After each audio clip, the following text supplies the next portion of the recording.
جانم.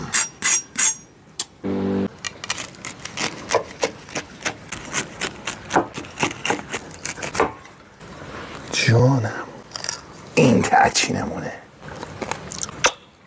تخم مرغ زرد و سفیده، نمک، آب لیمو، اینم هل دم شده، یه مقدار گلاب، ماست هم بهش اضافه میکنیم. همه این مقدارها رو توی کپشن بیشتم براتون. آخر سر زعفرون رو اضافه میکنیم. به عطر و بو رنگ و جانم. این مواد رو با برنج مخلوط میکنیم. خانه غذای روشنا تولید کننده زعفران درجه 1 بهداشتی، همچنین هل و پسته هم دارن.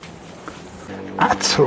سینه‌های مرغی هم که خورد کردیم بهش نمک، فلفل سیاه، گیاهای ترکیبی اضافه میکنیم و کاملا مزه دارش میکنیم.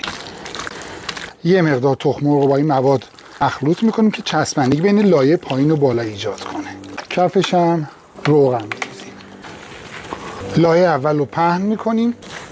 سینه‌های مرغ مزه دار شده رو چینیم. حالا زرشک و بادمجون هست. اینم خلال پسته. لایه دوم مایه ترچین رو میریزیم. میذارم روی گریلم، چون صفحه داره دیگه روشو من فویل نمیکشم. اوف.